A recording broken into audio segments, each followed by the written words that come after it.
Hello everyone, welcome to another class on bacteriology. Today we'll be looking at three interesting bacteria: Vibrio, Campylobacter, and Helicobacter. These are three genera of gram-negative curved motile bacilli that are widely distributed in nature, and they can also cause various diseases in humans and animals.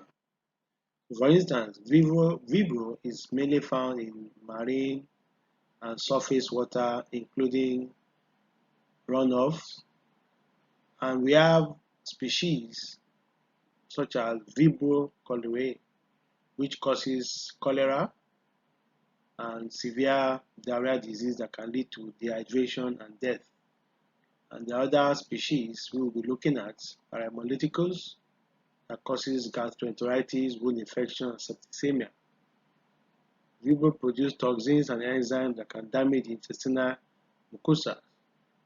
So we also have Campylobacter that we'll be looking at too. It's mainly found in the intestinal tract of many animals, especially poultry. Campylobacter is a common cause of enteritis in humans. We have the prominent one which is called Campylobacter jejuni, which is the most prevalent species and can cause fever and abdominal pain plus bloody diarrhea. Then lastly, we'll be looking at Helicobacter, which is mainly found in the stomach and the duodenum of humans and animals. Helicobacter is associated with gastritis, peptic ulcer disease, and gastric cancer. Helicobacter is the most important species. Helicobacter pylori, is the most important species among these genera, and it can be found mostly in the guts of humans. It can colonize the gastric mucosa and produce urease. So in this class, we will learn more about the morphology, culture, identification, and isolation of this organism from the environment or from clinical samples. I hope you find this class interesting and informative. Thank you for your rapt attention.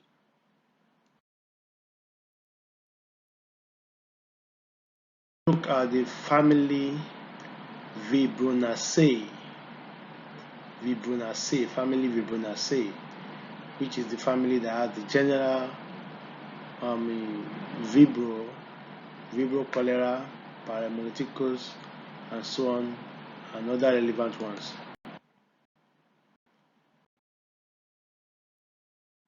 So, Vibrio is a genus of gram-negative curved motile bacilli. Their family is Vibronaceae, as previously stated. So they are widely distributed in aquatic environments, and some species are pathogenic in humans and animals. They have well over 110 recognized species, which are categorized based on polyphasic approach. Their classification is based on morphology, shape, size, motility, and flagellation. Vibrobacteria have a rod-like shape, but some species are slightly curved or comma shape, and this is what actually makes them to be unique in appearance, especially under the microscope. They have a curved or comma shape, and they have a single polar flagellum that enables them to swim in liquid media such as nutrient broth or selective broth for them. So they are facultative anaerobes. This means that they can grow with or without oxygen. So they are also moderately allophilic. It means they require some salt for optimal growth. And physiologically, they have moderate temperature, and their nutritional requirement and biochemical properties distinguish them from other species of bacteria. And In identification genetically, just like every other microorganism, it can be identified with the 16S RNA gene sequencing, which amplify their specific region during polymerase chain reaction. Vibrio have diverse metabolic capabilities, such as fermentation. They ferment various sugars, and they also produce hydrogen sulfide by utilizing different nitrogen sources. They can also produce toxins and enzymes that damage the host tissues and cause diseases such as cholera. So several of their species are pathogenic, and they are typically found in salt water. Among these bacteria, these genera, we have prominent species which we are going to look at, and they are medically important. So species of Vibrio, we have, first of all, the most common one, which is the Vibrio cholerae. Vibrio cholerae, which causes cholera. Cholera itself is a severe diarrheal disease that can lead to dehydration and eventually death. Cholera is usually caused by Vibrio cholerae, and it is transmitted by contaminated water or food. So we also have Vibrio parahemolyticus. Vibrio parahemolyticus is a leading cause of seafood-borne disease. It also causes gastroenteritis, which is usually after eating raw or undercooked seafood, especially shellfish. It can also cause wound infection and septicemia, although this is in rare cases. Then we also have Vibrio vernificus. Vibrio vernificus is usually transmitted through raw or undercooked seafood. It also causes wound infection, septicemia, and necrotizing fasciitis,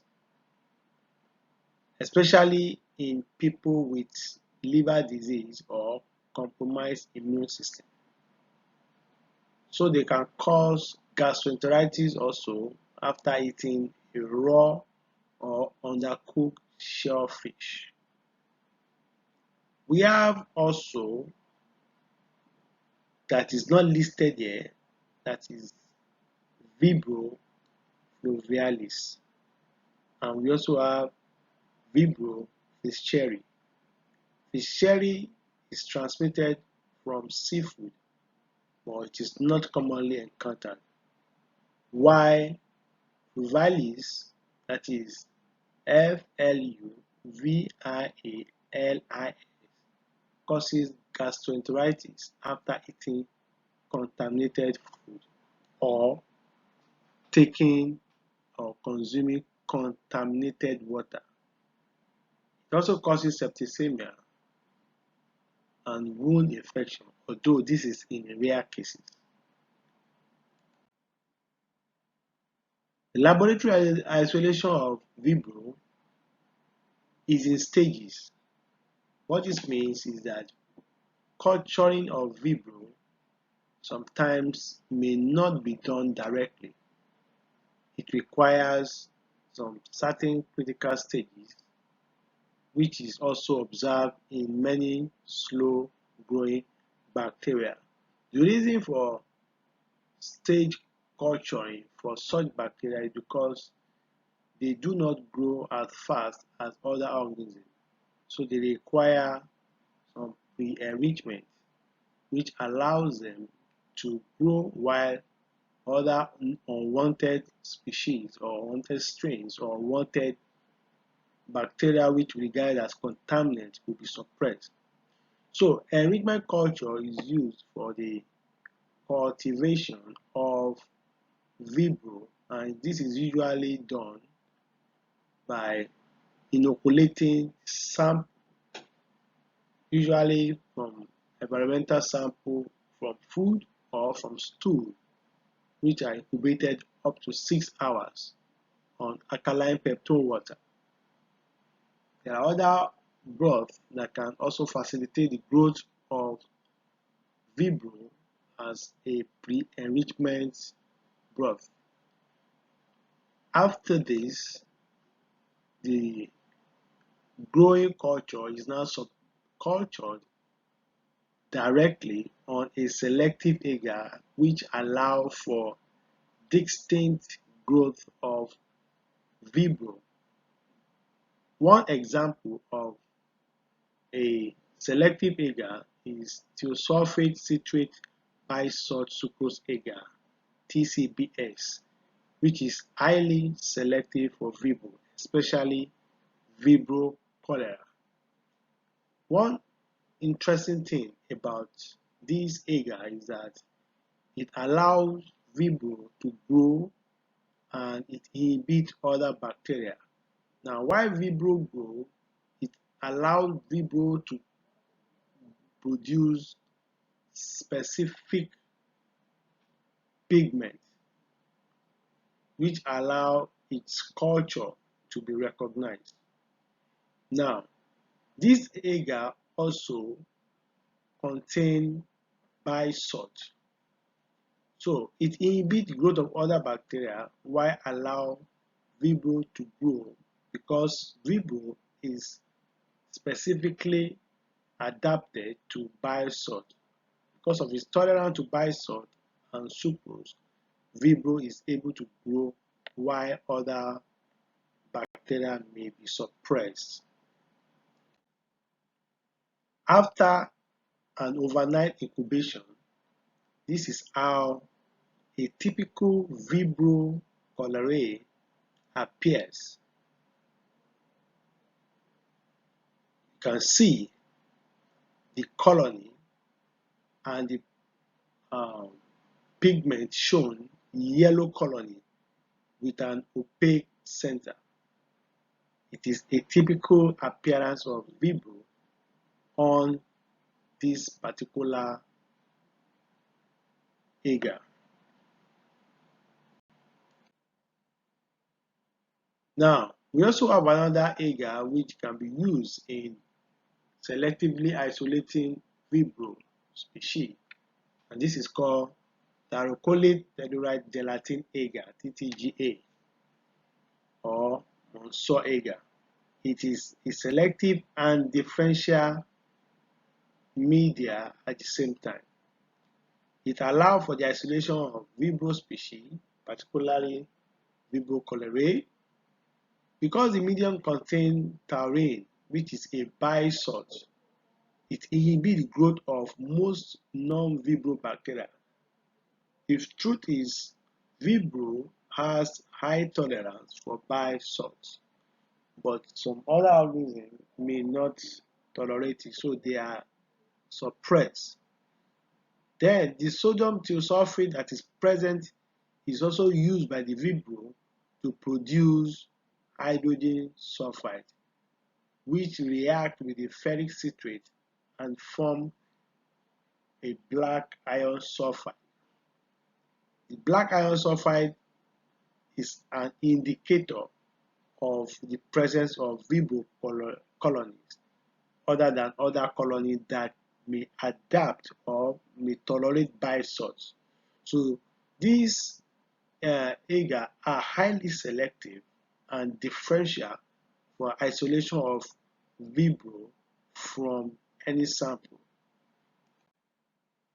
After incubation, the growth of Vibrio on the Thyrocolate telluride gelatin agar (TTGA) appear as small opaque colonies with slightly dark centers, and as the colony becomes older, it eventually gives a gunmetal gray color. The entire colony looks like a gunmetal. If you look at the right hand side of the slide, you will see a standard culture of Vibrio parahemolyticus growing on the TCBS agar, and this gives us a gum-metal appearance. And also the TTGA also can give us similar.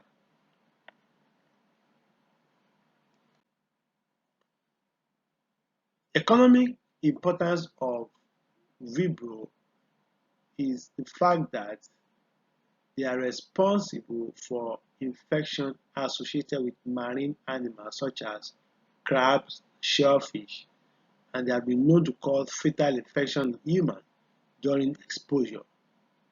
So crabs and prawns are among the most diverse and abundant crustaceans that play important role in marine food web.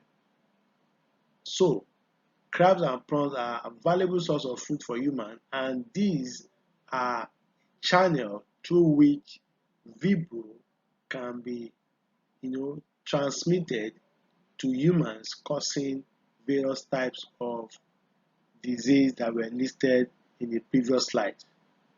They are also associated with community outbreaks leading to infection disease via contaminated food and water.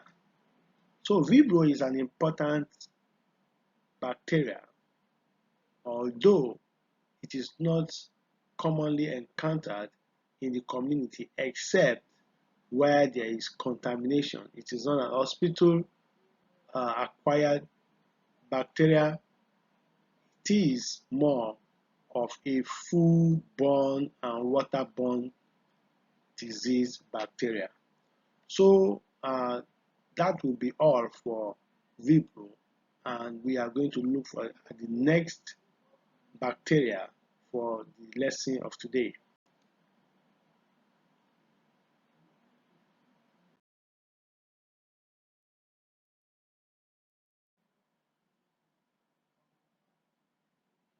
The family Campylobacteriaceae is our next topic.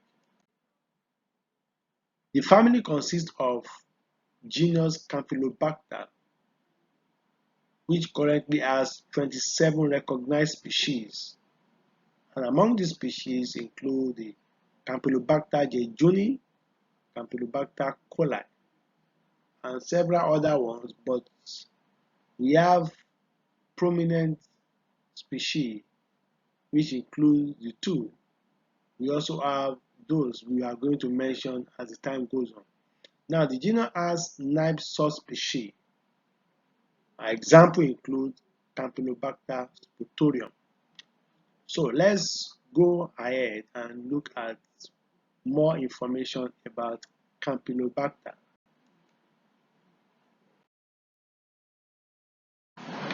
The genus Campylobacter consists of curved or helical or spiral S-shaped bacteria.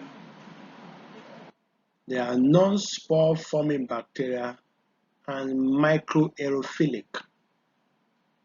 Generally, they are motile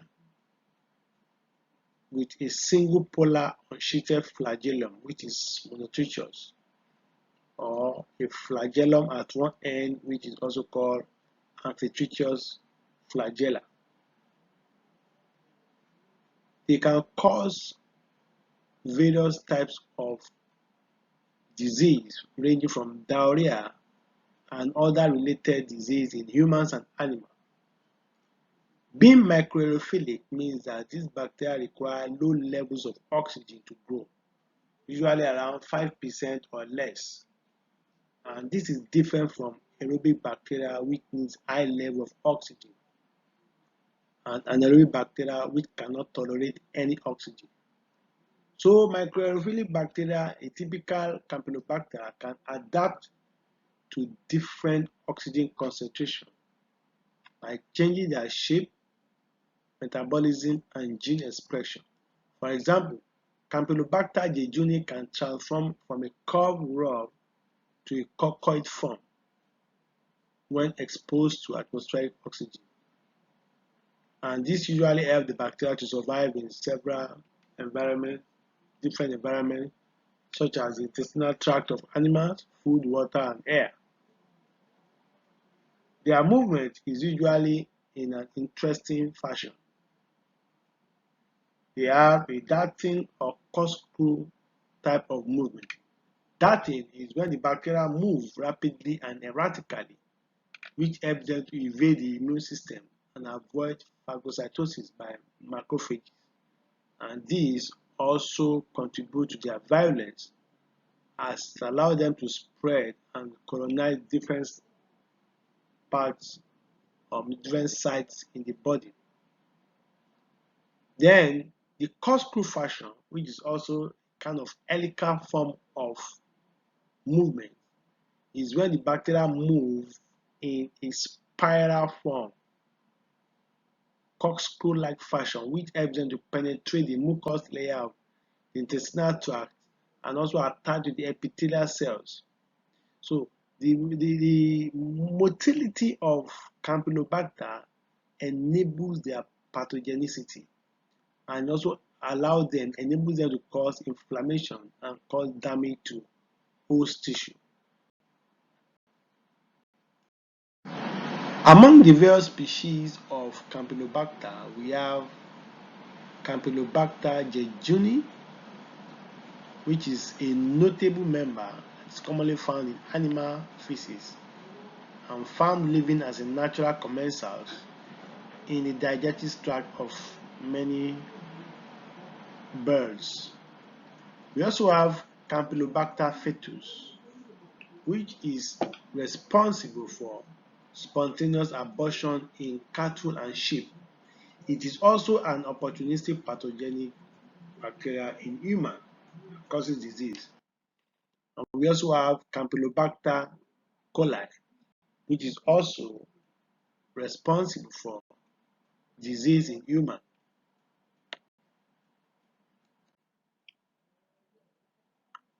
In the isolation of Campylobacter,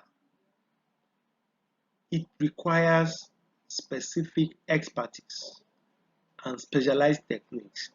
This means that Campylobacter isolation does not go like every other bacterial isolation. Reason is because Campylobacter are actually fastidious in nature.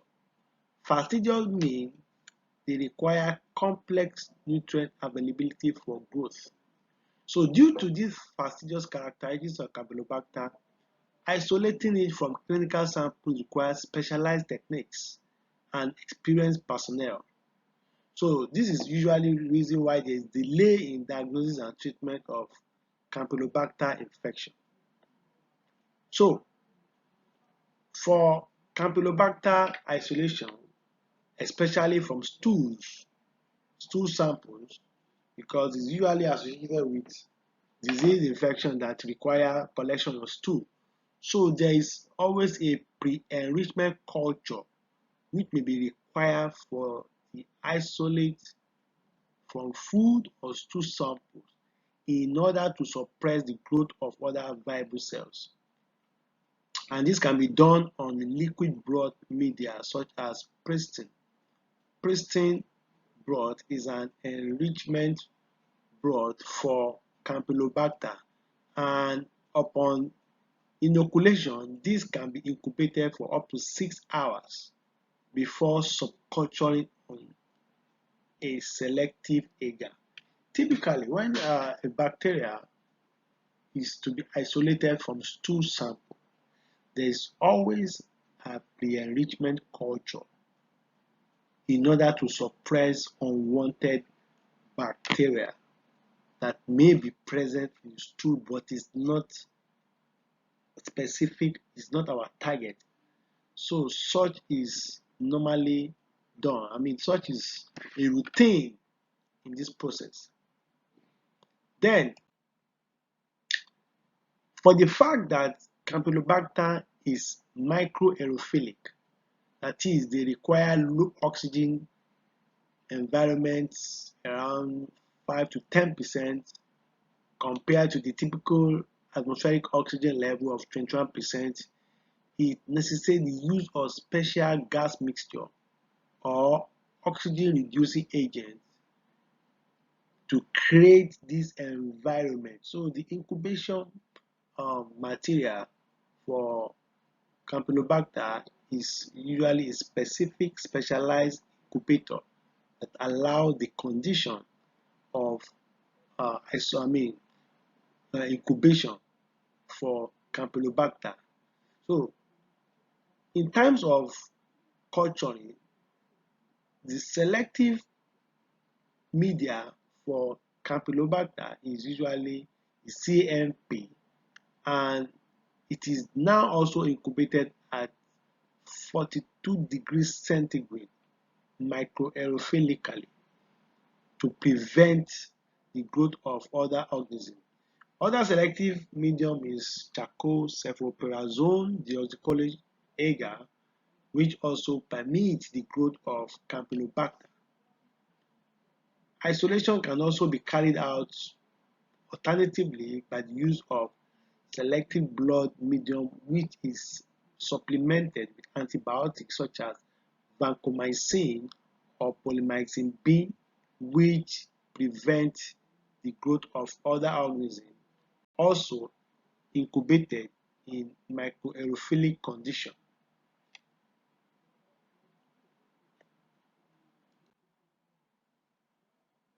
Campylobacter laboratory identification is based on their oxidase positive, catalase positive, nitrate reduction positive, and epurate hydrolysis. Now, epurate hydrolysis is a biochemical test that dictates the ability of bacteria to break down epurate. That is a compound formed by the conjugation of benzoic acid and glycine. This test is usually based on their production of glycine or benzoic acid, which can be detected by different indicators. It is a test that is used in detecting bacteria such as Campylobacter, Listeria monocytogenes, Gardnerella vaginalis because of their ability in this respect. Economic importance of Campylobacter include the fact that they cause clinical diseases in humans and animals, and they are also responsible for sporadic cases of abortion in ruminants. That is the fact that they cause rare cases of disease in birds. They also cause foodborne disease in humans, which is via fecal contamination of meat, especially poultry meat. They are also responsible for extraintestinal infection, including bacteremia in humans. So Campylobacter is an important bacteria associated with foodborne diseases.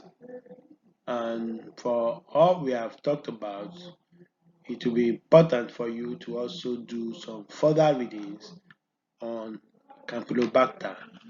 Now we are going to look at the last bacteria, which is Helicobacter pylori. The genus Helicobacter is an interesting genus. Helicobacter is mainly found in the stomach and duodenum of humans and animals, and it is associated with gastritis, peptic ulcer disease, and gastric cancer. One important species is Helicobacter pylori, and this is the most species encountered, and it can colonize the gastric mucosa and produce urease, which neutralizes the acidic environment and allow the bacteria to survive. So for genus Helicobacter, we are going to look at Helicobacter pylori. Helicobacter pylori is a slow-growing bacterium that requires a microaerophilic atmosphere, just like we talked about in Campylobacter. It can take up to 10 days to grow. It is a slow growing bacteria. So it can take up to 10 days to culture on blood agar or another selective media specific for Helicobacter. Its slow growth rate may be related to the fact that it has a slow or low metabolic activity, limited nutrient availability, and high mutation rate. And this poses challenge. The slow growth rate of Helicobacter is a challenge. It poses challenge for the diagnosis and treatment of H. pylori infection in cases where it is being suspected. It is commonly found in the lining of the stomach and the duodenum, like I said, because they adapt well to the acidic nature of the stomach. The stomach has a gastric juice which is low in pH, and this environment permits Helicobacter to thrive, while other bacteria may be suppressed because of their inability to adapt to low pH. Helicobacter can be isolated using blood agar supplemented with antibiotics such as amphotericin B to reduce the presence of other bacteria, and thereafter it can be identified via various biochemical tests. Urea production is one of the major tests to be carried out for the identification of H. pylori. It produces urease. Urease is an enzyme that breaks down urea into ammonia and carbon dioxide, which neutralizes the stomach acid and protects the bacterium from the acidic pH. It can also induce inflammation and immune response in the host, leading to various gastric diseases such as ulcer, gastritis, and cancer. So, the laboratory identification of H. pylori, that is the preliminary laboratory identification, presumptive, is by demonstration of these following stains. We have the Gram stain, we have the Gemsa stain, and so on and so forth. So they can be viewed on the normal microscope or phase contrast microscope based on the type of stain and the type of specific physiology that is expected to be observed under the microscope. The Gram staining for Helicobacter is a typical type of Gram stain that requires identification of Gram positive or Gram negative. So they are typically seen in clumps or pair, and they are Gram negative, relatively small under the microscope and measuring about 2 to 3 micrometer in length and also 0.5 micrometer in width. The limitation with Gram stain is the fact that though Gram stain is simple and rapid, but it may not differentiate Helicobacter pylori from other gram-negative bacteria that has the same feature with same characteristic size and physiological appearance under the microscope. So that is one limitation for Gram staining in presumptive identification of Helicobacter. So we also have another type of staining, which is the Gemsa staining for Helicobacter. Gemsa stain reveals the shape of the bacteria more clearly. So Helicobacter looks like bent or coiled rods with uneven staining, meaning the tips are darker than the middle. So this feature can actually aid in presumptive or tentative identification of Helicobacter, except the fact that Gemsa stain is more time consuming. That's the limitation. It is more time consuming and require more technical expertise than gram staining for identification. Now let's go to the next staining. We have the hematoxylin eosine staining for Helicobacter, which is H and E. So the main purpose of H and E stain is to examine tissue samples, and it is not very effective in revealing the shape of bacteria. Nevertheless, it can indicate the existence of Helicobacter pylori by making the immune cells in the stomach lining more visible. So when there is visibility of immune cells, it is a characteristic sign of Helicobacter pylori infection. So this type of staining does not, it does not reveal the shape, but it can provide an evidence that Helicobacter pylori is present. So the limitation, like every other staining, is that it cannot definitely identify Helicobacter pylori alone. It requires correlation with other tests. So let's look at the next staining. We have the Wartenstein silver staining for Helicobacter. Now, this type of staining is a particular stain for Helicobacter pylori, emphasizing its coil shape and ability to produce urease. This stain is highly sensitive, very accurate, and reliable for detecting Helicobacter pylori. However, in its limitation, Wartenstein stain is a more complex and time-consuming technique compared to other stains that were discussed previously. The last one is acridine orange stain for Helicobacter. Acridine orange is a fluorescent stain, a bright dye that can distinguish a living cell from a dead cell. So it can aid in evaluating the survival of Helicobacter pylori in the lab or tissue specimen.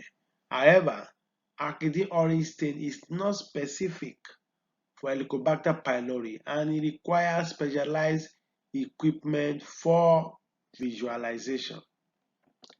So these are the types of staining used in identifying Helicobacter presumptively under the microscope before further tests is being carried out.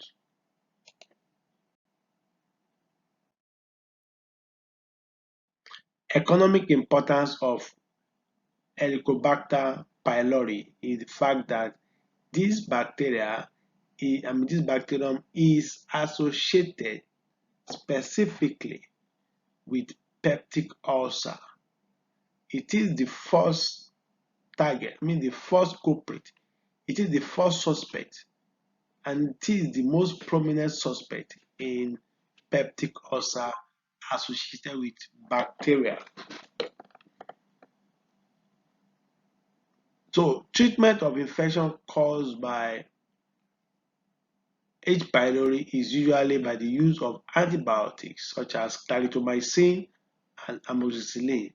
However, in the cases of multi-drug resistant strains, a more stronger antibiotics such as of the fluoroquinolone, example is levofloxacin or ciprofloxacin, may be administered for the treatment of the infection. This is where we stop on today's class. However, we have few questions for practicing and it helps you to tweak your brain a little bit.